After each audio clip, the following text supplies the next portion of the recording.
Hello students, good morning to all. आज हम करेंगे ग्रामर का टॉपिक पंक्चुएशन। वैसे तो ये क्लास हमारी 9th और 10th के लिए में आता है, 9th और 10th के सिलेबस में पंक्चुएशन। पर फिर भी ये किसी भी क्लासेस पढ़ने वाला कोई भी बच्चा है, चाहे वो फर्स्ट सेकंड थर्ड के बाद जब भी सेंटेंसेस सही स्टार्ट होते हैं से लेकर +2 तक या आगे के लेवल तक भी पंक्चुएशन का यूज करते हो, क्योंकि सभी जगह पे हिंदी और इंग्लिश में सेंटेंसेस को बनाते वक्त वहाँ पे पंक्चुएशन का यूज होता है। एज अ टॉपिक ये सिर्फ 9th और 10th क्लास में है। तो आज हम करते हैं हमारे पंक्चुएशन। पंक्चुएशन क्या होता है? विराम जो चिन्ह होते हैं, जो माइन्यूट जो ठहराव होता है थोड़ी देर के लिए, उसमें कहाँ कहाँ उसका यूज करते हैं वो होता है punctuation. First, what is punctuation या डेफिनेशन ऑफ पंक्चुएशन। पंक्चुएशन क्या होता है? The English language has a system of symbols. कि इंग्लिश जो लैंग्वेज है उसमें कुछ सिस्टम होता है, लैंग्वेज में कुछ सिंबल्स का, and sign known as punctuation. जो साइन और हमारे जो सिंबल्स होते हैं इंग्लिश लैंग्वेज में, उनको क्या कहा जाता है? पंक्चुएशन। यानी कि पंक्चुएशन की यूज जो ज़रूरत है, नीड है, वो कहाँ पे होती है? What is the need of punctuation? Punctuation shows how to structure sentence. कि जो हमारे पंक्चुएशन है वो दिखाता है कि किस तरह से तो सेंटेंस का स्ट्रक्चर होगा, ढांचा होगा, and how it sentence should be read, और किसी भी सेंटेंस को कैसे पढ़ना है। अब हमारे सेंटेंसेस को आपको सेंटेंस में किया होगा कि इम्पेरेटिव सेंटेंस है, इंटेरोगेटिव है, एक्सक्लेमेटरी है। अब उसमें हर एक में जो है स्ट्रक्चर और सेंटेंस को रीड करने का अलग अलग होता है। सिंपल बात करते हैं, Ram is a good boy. अब उसको क्वेश्चन करता है, is Ram A good boy? उसमें एक्सप्रेशन के साथ रीड करने का जो स्ट्रक्चर होता है और जो वे होता है, उसमें चेंजिंग आ जाते हैं पंक्चुएशन की वजह से। तो पंक्चुएशन क्या करता है? किसी भी सेंटेंस में उसको पढ़ने का तरीके को और उसके स्ट्रक्चर को चेंज करता है। अब एक हम एग्जांपल लेते हैं। एग्जांपल में क्या करते हैं कि Ram will go to Mumbai. अब ये सेंटेंस है, इसी को 3-4 तरीके से लिख सकते हैं। Ram will go to Mumbai. Ram will go to Mumbai. अब इसमें सेंटेंस तो वही है, लेकिन इसका स्ट्रक्चर किसकी वजह से चेंज हो गया है? यहाँ पे फुल स्टॉप है, सेकंड में क्वेश्चन मार्क है, और थर्ड में एक्सक्लेमेटरी मार्क है। तो इसको जब रीड करेंगे तो उसको रीड करने का जो सेंटेंस को रीड करने का जो वे होगा वो अलग अलग होगा। अब इसी में तो ये फर्स्ट में कहा Ram will go to Mumbai, Ram जो है मुंबई जाएगा, तो सिंपल सेंटेंस है, ऐसा है, किसी को सिंपल वे से बताया गया है। सेकंड में Ram will go to Mumbai, क्या राम मुंबई जाएगा? उसमें क्वेश्चन पुट किया गया है, क्या राम मुंबई जाएगा? और third Ram will go to Mumbai, अब उसको यहाँ पे एक्सक्लेमेटरी एक्सप्रेशन दिया है कि उसको बहुत ज़्यादा जो है हैरानी हुई है। तो यहाँ पे Ram will go to Mumbai, क्या राम मुंबई जाएगा? उसको यहाँ पे हैरानी हुई है। तो इस तरह से सेंटेंस को स्ट्रक्चर चेंज हो जाता है हमारे पंक्चुएशन मार्क से। अब उसके बाद आते हैं कि पंक्चुएशन क्या होता है, कि एक इंग्लिश लैंग्वेज में सिस्टम होता है कुछ सिंबल्स और साइंस का, जिसको पंक्चुएशन कहा जाता है। और पंक्चुएशन क्या करते हैं? सेंटेंस के स्ट्रक्चर को और सेंटेंस को किस तरह से रीड करना है इसको दिखाता है। उसके बाद आता है इम्पोर्टेंट जो मार्क पंक्चुएशन की, कौन कौन से वो पंक्चुएशन मार्क होते हैं, सिंबल होते हैं, जिसको इसमें हमने डिस्कस करना है, या कौन कौन से होते हैं सेंटेंस में जो हमारे किसी भी सेंटेंस को एक इम्प्रेसिव वे से एक्सप्रेस करने के लिए हमारी हेल्प करते हैं। तो सबसे पहले आता है हमारा इम्पोर्टेंट मार्क ऑफ पंक्चुएशन में, फर्स्ट होता है कैपिटल लेटर्स। वैसे होता है ये पंक्चुएशन में ही आता है कि कैपिटल लेटर कहाँ से स्टार्ट करेंगे। अब हम सेंटेंस की स्टार्टिंग अगर इस तरह से कर दे, Ram is a good boy, Ram is a good boy, तो ये सेंटेंस गलत हो जाएगा यहाँ पे। तो यहाँ पे सेंटेंस की जब भी स्टार्टिंग करते हैं तो वहाँ पे किससे करते हैं हम? फर्स्ट लेटर कैपिटल से करते हैं। तो यहाँ पे Ram is a good boy, इस तरह से सेंटेंस का जो है स्ट्रक्चर बनेगा। तो इसलिए कैपिटल लेटर्स को भी आता है। वैसे पंक्चुएशन मार्क्स में फुल स्टॉप से स्टार्टिंग होती है। कैपिटल लेटर्स कहीं भी दिए होते हैं, कहीं नहीं दिए होते। First capital letters. First capital letters क्या होते हैं, जैसे ए बी सी से स्टार्टिंग करके कोई भी वर्ड होगा जो लगातार चलता है। सेकंड है हमारा फुल स्टॉप। फुल स्टॉप को पीरियड भी बोलते हैं। फुल स्टॉप का क्या होता है, ये हमारा सिंबल होता है फुल स्टॉप। सेकंड क्या होता है, कोमा। कोमा लगता है नीचे की किसी भी सेंटेंस को अलग अलग करने के लिए, जो है इस तरह से, ये कोमा का सिंबल है। उसके बाद क्वेश्चन मार्क। क्वेश्चन मार्क जिसमें हम क्वेश्चन पुट करते हैं तो पीछे क्वेश्चन मार्क का क्या होता है, ये चिन्ह होता है। नेक्स्ट है इन्वर्टेड कोमास। इन्वर्टेड कोमास को क्या बोला जाता है, कोटेशन मार्क भी बोला जाता है। तो इन्वर्टेड कोमास में यानी कोटेशन जो मार्क होते हैं उसका सिंबल ये होता है, दोनों ही। वैसे तो दो ही होते हैं कि इन्वर्टेड कोमास, पर ये डबल इन्वर्टेड कोमास होते हैं और ये सिंगल इन्वर्टेड कोमास होते हैं। इसको जब हम यूज करेंगे तब आपको पता चल जाएगा कि ये कहाँ पे यूज होते हैं और सिंगल इन्वर्टेड कोमास कहाँ पे यूज होते हैं। नेक्स्ट है सिक्स्थ अपोस्ट्रॉफी। इसको आप अपोस्ट्रॉफ बोलते हैं, पर ये अपास्ट्रॉफी, अपास्ट्रॉफी प्रोनाउंसिएट करते हैं हम इसको। तो अपास्ट्रॉफी, अपास्ट्रॉफी का मार्क तो जैसे बिल्कुल कोमा से मिलता है, लेकिन कोमा तो सेंटेंस में नीचे लगता है, अपास्ट्रॉफी सेंटेंस के ऊपर लगता है। जैसे अब यहाँ पे ये करें हम, राम मोहन, अब नाउन को अलग करते हैं तो उसमें कोमा आ गया, यहाँ पे तो लगेगा। अब ये तो होता है कोमा का, और यहाँ पे ये लिखे हम राम्स हाउस।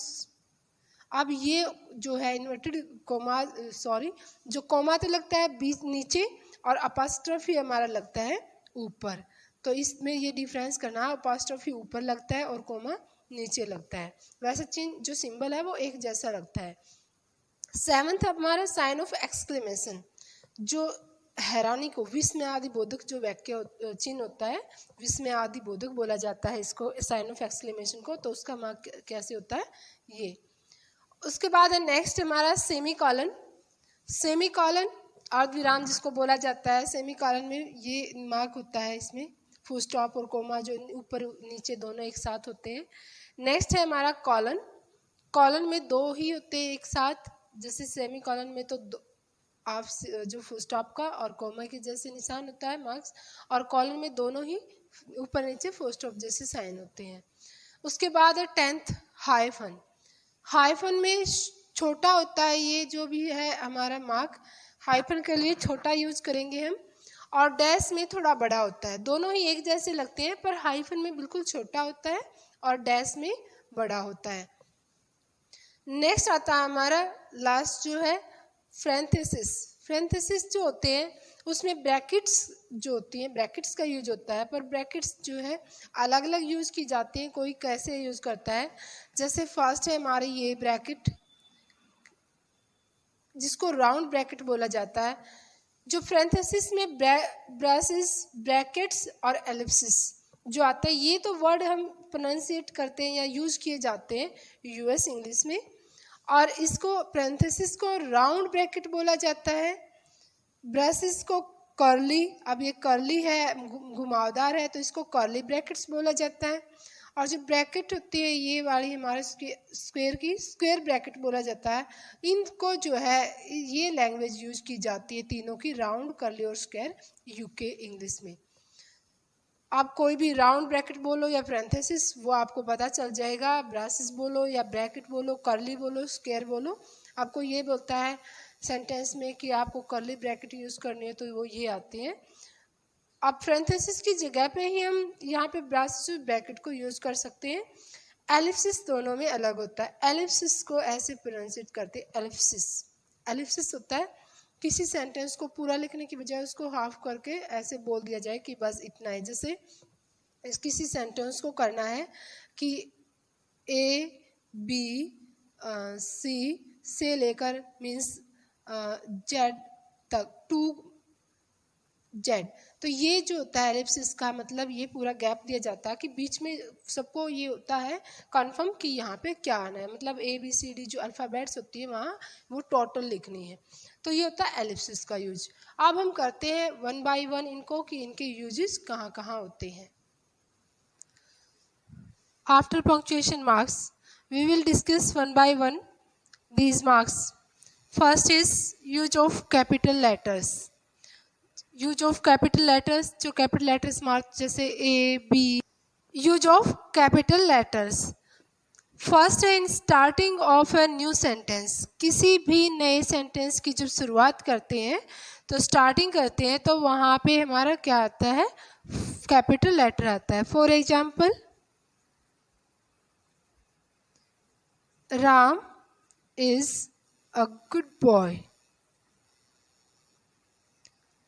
सेंटेंस की एंडिंग में क्या करेंगे, सिंपल सेंटेंस है तो फर्स्ट ऑफ, तो Ram is a good boy. ऐसे सेंटेंस की कोई भी शुरुआत होगी तो वो क्या होगी, कैपिटल लेटर से।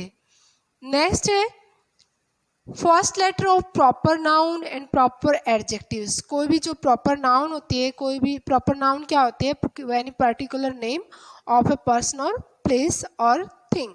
चाहे वो कोई न्यूज़पेपर है, कोई रिवर नेम है, कोई बुक्स नेम है, रिलीजियस बुक्स हो सकती है वो, या फिर कोई प्लेस है दिल्ली मुंबई कलकत्ता, या फिर कोई व्यक्ति का नाम है जैसे कि राम मोहन सोहन, वो सारे क्या होते हैं प्रॉपर नाउन्स।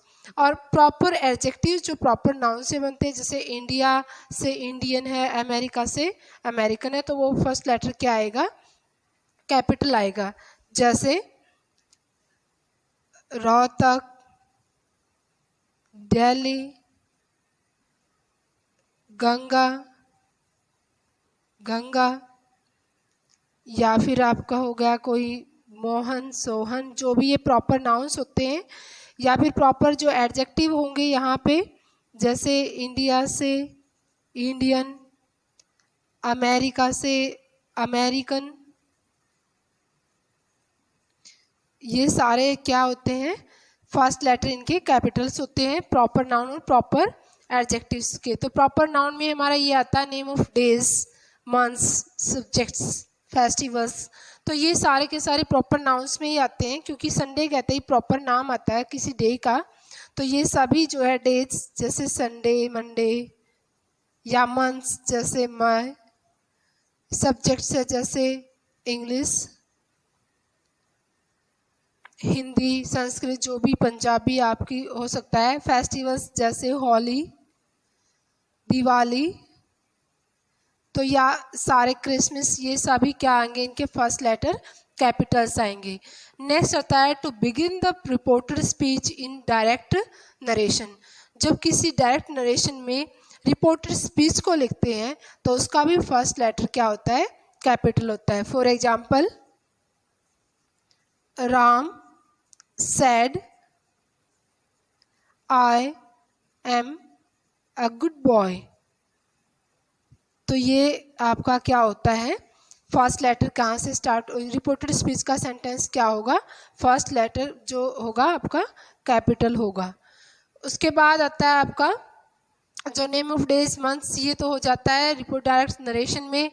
और एक पॉइंट आता है कि कहीं भी जो गॉड के लिए यूज़ किए जाते हैं, जैसे लॉर्ड कृष्णा या हिज विल, कि उसकी इच्छा यानी भगवान की इच्छा, जो अगर कहीं भी किसी भी प्रोनाउन का या किसी भी वर्ड का जो यूज़ किया गया है किसी गॉड भगवान के लिए यूज़ किया गया है, तो वहाँ पे फर्स्ट लेटर क्या हो जाएगा, आपका कैपिटल हो जाएगा। जैसे गॉड, या अब सेंटेंस के अंदर हिज विल, उसकी इच्छा, यानी कि यहाँ पे हिज क्या हो गया, कहीं भी आ जाए ये कि ये कोई किसी भगवान के लिए बात की गई है, तो यहाँ पे फर्स्ट लेटर क्या हो जाएगा, आपका capital.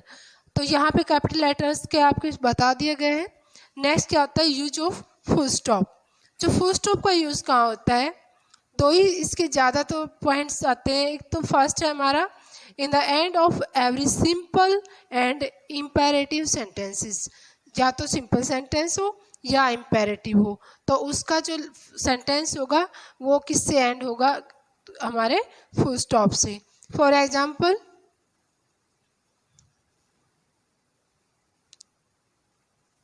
C is most she is the most beautiful girl. ये तो है आपका सिंपल सेंटेंस। अब आता है आपका जो भी इम्पेरेटिव सेंटेंस, जैसे help the poor, help the poor. Interrogative में क्वेश्चन मार्क आता है, एक्सक्लेमेटरी में एक्सक्लेमेशन मार्क आता है। तो यही बचते हैं आपके या तो फिर सिंपल या फिर इम्पेरेटिव। तो इम्पेरेटिव या नेगेटिव भी हो सकता है साथ में वो, और इम्पेरेटिव। इन सेंटेंस की एंड में आता है आपका फुल स्टॉप। नेक्स्ट है इन एब्रीविएशंस। एब्रीविएशंस को बोलते हैं शॉर्ट फॉर्म्स। किसी भी वर्ड को शॉर्ट करते हैं तो उसको एब्रीविएशन बोलते हैं। जैसे MA master in arts, BA bachelor in arts, BA या फिर आता है MLA member of legislative assembly, MBA। तो ये सारे के सारे शॉर्ट फॉर्म होती है। तो इसके बीच में आपको क्या आता है, शॉर्ट फॉर्म कोई भी करते हैं तो वो किससे होगा, फुल स्टॉप के साथ आएगा आपका एब्रीविएशंस में, जो शॉर्ट फॉर्म्स में। तो यही है फुल स्टॉप का ओनली, कि सिंपल और इम्पेरेटिव सेंटेंस में और एब्रीविएशंस यानी शॉर्ट फॉर्म्स में।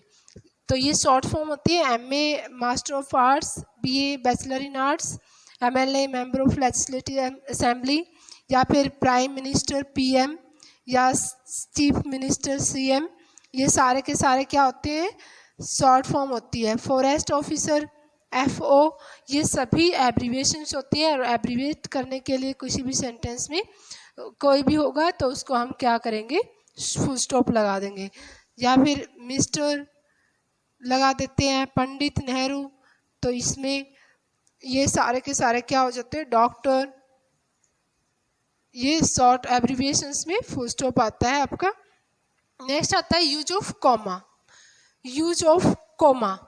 कोमा क्या होता है, शॉर्ट पॉज होता है कि थोड़ी देर के लिए ठहराव जो होता है बिल्कुल सेंटेंस में बोलते बोलते, जैसे राम कम हियर, कि राम यहाँ आओ, किसी को एड्रेस करते हैं तो उसमें वहाँ पे क्या आ जाता है, कोमा। वो जो थोड़ी देर के शॉर्ट पॉज होता है वहाँ पे कोमा आता है।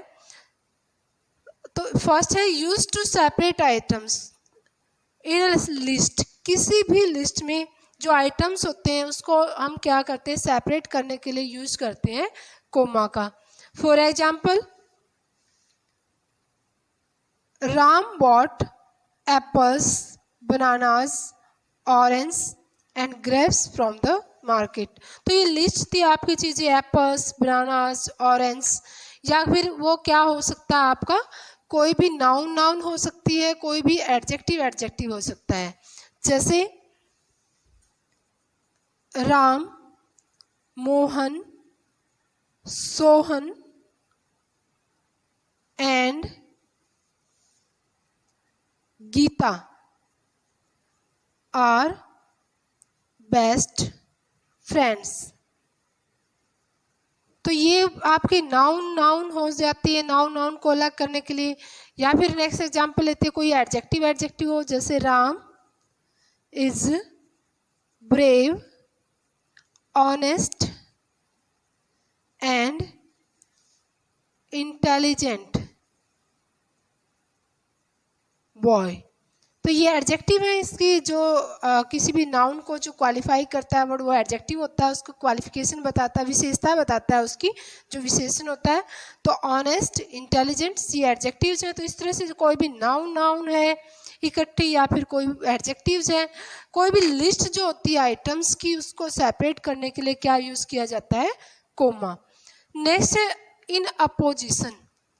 इन अपोजिशन मीन्स किसी वर्ड के साथ लगकर कोई एक्स्ट्रा इन्फॉर्मेशन होती है, उसको देने के लिए जो है हम या तो कोमा का यूज़ करते हैं या ब्रैकेट भी लगा देते हैं कई बार। जैसे for example, Mohan my friend is a reporter. अब ये सेंटेंस में माय फ्रेंड, ये एक्स्ट्रा इन्फॉर्मेशन दे रहा है मोहन के बारे में, नहीं तो मोहन इज अ रिपोर्टर। अब मोहन कौन है कि एक वो रिपोर्टर, वो सॉरी माय फ्रेंड, मेरा वो दोस्त। तो एक्स्ट्रा इन्फॉर्मेशन के लिए क्या यूज़ कर देते हैं हम, या तो ब्रैकेट या फिर कोमा यूज़ करते हैं। नेक्स्ट आता है यदि किसी भी सेंटेंस में जो है यस, नो और प्लीज़ को जो है सेंटेंस से अलग करने के लिए हम क्या यूज़ करते हैं, कोमा का यूज़ करते हैं। जैसे yes I will help you, हाँ मैं आपकी हेल्प करूँगा, yes I will help you, या no I will not help you, ये सेंटेंस। या फिर would you close the window please, क्या आप विंडो को बंद करेंगे, तो वो जो सेंटेंस में यस, नो और प्लीज़ को कॉमा से अलग करते हैं। उसके बाद आता है ऑलवेज आफ्टर इंट्रोडक्टरी एडवर्ब्स। जो इंट्रोडक्टरी वर्ड्स एडवर्ब्स होते हैं जैसे अनफॉर्चुनेटली, फाइनली, नर्वसली, तो ये अगर इस तरह से सेंटेंस होते हैं इनको बोलते हैं इंट्रोडक्टरी एडवर्ब्स। तो इनके बाद भी हमेशा सेंटेंस में चाहे कहीं भी आए कोमा यूज किया जाता है। और नेक्स्ट आता है रिपोर्टेड वर्ब को रिपोर्टेड स्पीच से, रिपोर्टेड वर्ब को रिपोर्टेड स्पीच से अलग करने के लिए हम क्या यूज करते हैं, कोमा। जैसे राम सैड, कोमा, फिर इन्वर्टेड कोमाज में आता है, ये तो होता है रिपोर्टेड वर्ब, रिपोर्टेड वर्ब। तो रिपोर्टेड वर्ब को रिपोर्टेड स्पीच से अलग करने के लिए क्या आया है हमारा यूज जो है comma. Ram said I am a good boy, तो ये है हमारा रिपोर्टेड स्पीच। तो रिपोर्टेड वर्ब को रिपोर्टेड स्पीच से अलग करने के लिए यूज होता है कोमा। उसके बाद आते हैं date and year. Date and year को जब हम इकट्ठा लिखते हैं तो दो तरीके से डेट को लिखते हैं हम, या तो ये लिखेंगे 22 मई 2020, या फिर लिखेंगे मई 22, 2020। तो यहाँ पे अगर हम डेट को मंथ्स के बाद लिखते हैं, अगर डेट को मंथ के बाद लिखते हैं तो ईयर और डेट को अलग करने के लिए हम क्या यूज़ करते हैं, कोमा यूज़ करते हैं। दोनों ही तरीके से ठीक है, अगर आप ऐसे लिखोगे तो कोमा आएगा, इस तरह लिखोगे तो कोमा नहीं आएगा। अगर आप मंथ को बाद में लिखते हैं तो कोमा लगाना ज़रूरी नहीं है। तो ये दोनों इस तरीके से आपको, अगर डेट और ईयर को आप अब ऐसे लिख दोगे तो ये तो गलत हो जाएगा, अब ये नहीं पता चलेगा ये क्या है ये क्या है। तो इसलिए डेट एंड ईयर के बीच में कोमा लगा देते हैं। अब ये हमारे जो तीनों होते हैं कैपिटल लेटर्स, फुल स्टॉप का यूज और कोमा का, तो ये इसके बाद आता है हमारा नेक्स्ट